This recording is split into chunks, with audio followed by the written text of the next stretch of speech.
It's easy to feel isolated and lonely with all this social distancing, but much of this can be fixed with some easy to learn connection skills.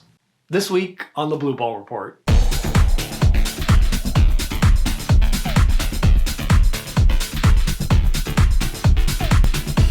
Welcome to the Blue Ball Report. I'm your host, Digger. How y'all doing? It's been a crazy week for many of us, I'm sure. This channel is going to be pretty casual through election day. I've been spending a lot of my time volunteering for the election, and I encourage you to do the same, because we really need all hands on deck. In these dark days, many of us are feeling isolated, lonely, and disconnected right now. This has long been an ailment of our society that is only worsened by social distancing. The mission of the Blue Ball Report is to share life-fulfilling skills that help us connect more authentically with ourselves and others. If you like the sound of that, then hit the subscribe button for weekly content. We feel connected when we communicate authentically and effectively with others, and this helps our relationships flourish. Research has shown that flourishing relationships bring happiness. I did a whole episode on happiness you'll find right here.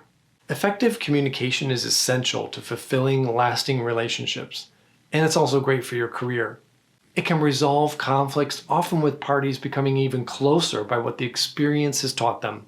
Unfortunately, most of us learn and see communication that is anything but effective. Miscommunication, on the other hand, exacerbates conflicts, ruining relationships between lovers, friends, family, and community, often with anger, animosity, resentment, and feeling misunderstood.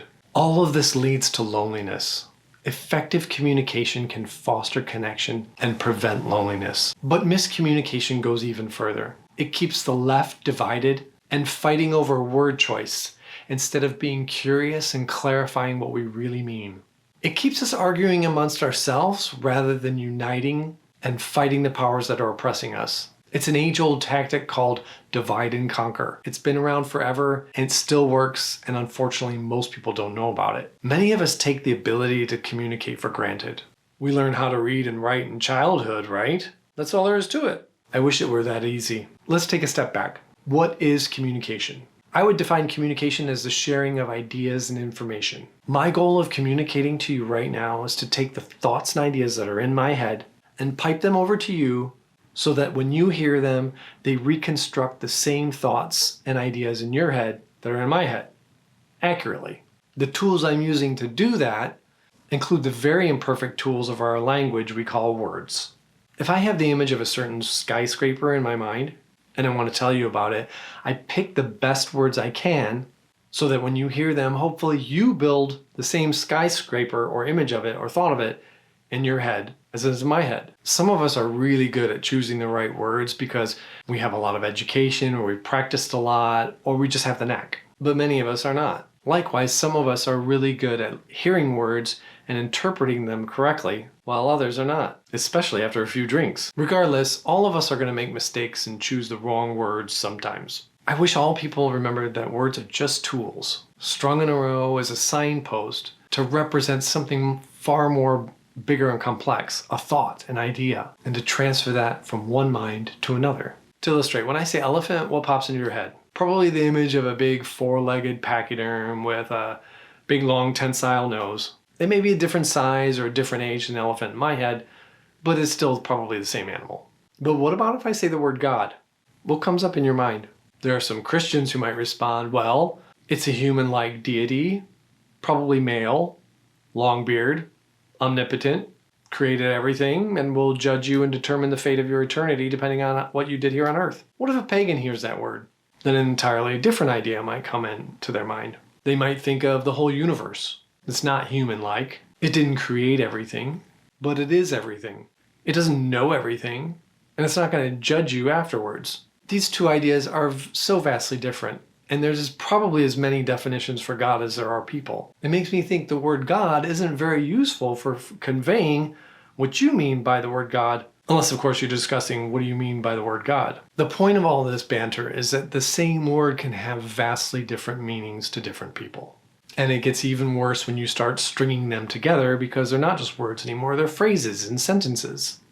And they take on different meanings in relation to the words around them. And to complicate matters even more, we're often completely unaware of the different interpretations there can be. Our brains often make the first and easiest interpretation of words, and don't stop to think, is that what you meant? Did I get it right? What else could he mean by those words? I wish people would focus more on the thought and idea behind the words than the words themselves. A big one for me is the word faggot. Straight jocks tormented me with that word growing up out of hatred and oppression. And when they said that word to me, it was symbolizing the hatred and oppression behind it.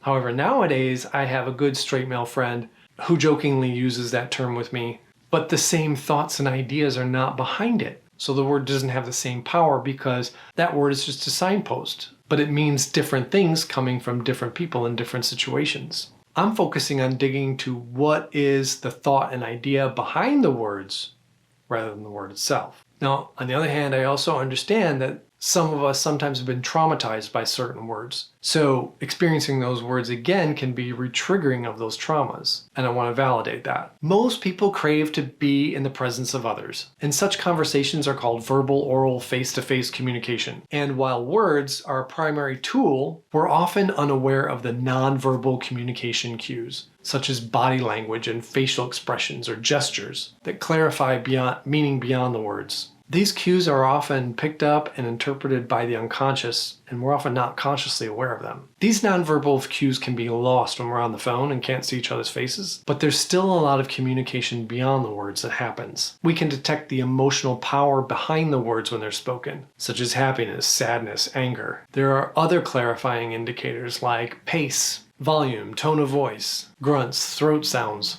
laughs, howls, growling, choice of word stress. For example, think of what I'm communicating when I say maybe versus maybe or maybe.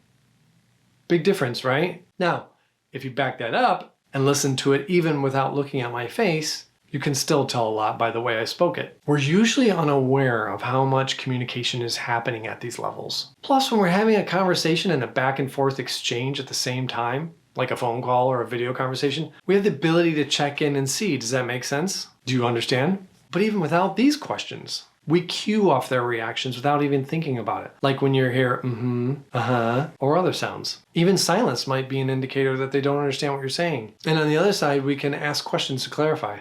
Wait a minute, are you saying my dress is ugly? No, that's not what I meant. What I meant was, Becky said your dress was ugly. When the back and forth of a conversation is happening at the same time, this is called synchronous communication. The advantages of synchronous communication is that we can clarify understanding in real time. Now let's talk about written communication, and this is important because written communication, and that includes text messages, email, social media posts, has really taken off as front and center in a way that we communicate with each other. Written communication is usually asynchronous because there's usually a significant delay between message sent, message received, message replied, etc. This delay can be problematic because it makes it harder to seek clarification and ensure correct understanding. Instead, our misinterpretation has time to cement itself as accurate and fester. That fucker just said my dress is ugly. To add even more toxicity, people are prone to take things personally and to assume the worst. I have videos about that I'll link here. The problem with written communication is not only that clarification is delayed, but that all of these nonverbal cues are absent. Not just facial expressions, but body language, tone of voice, pace, word stress, emotions. Plus, very few of us are very good writers, and the rest of us are bad readers. Even those of us who are educated and English is our first language, let alone if English is your second language. So, add up all these complicated factors and what do you get?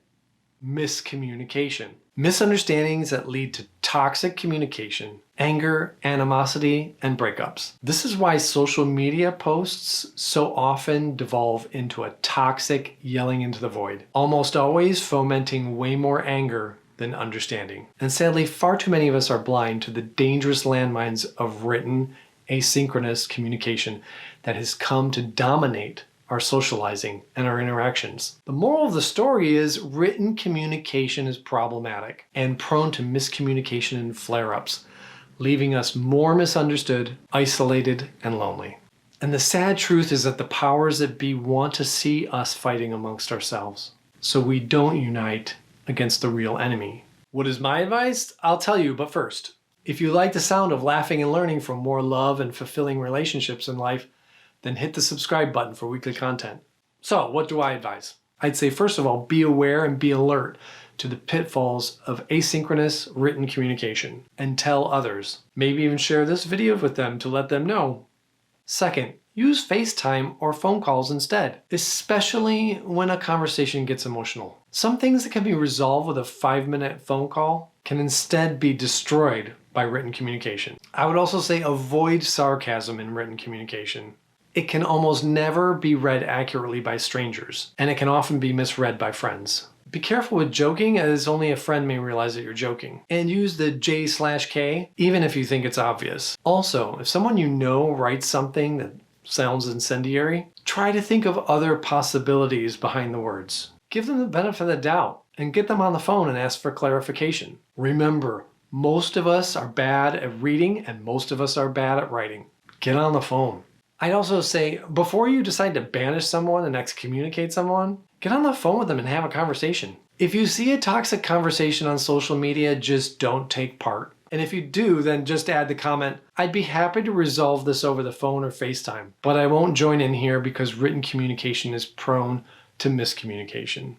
That's my advice for you. And before we go, I'd love to hear from you. Do you have any advice for the rest of us for how to connect more authentically with each other? Add your ideas in the comments below. And if you haven't checked out the hilarious Butt Puppet Show, click here, you're in for a special treat. That's all for this week. Until next time, write well and read well.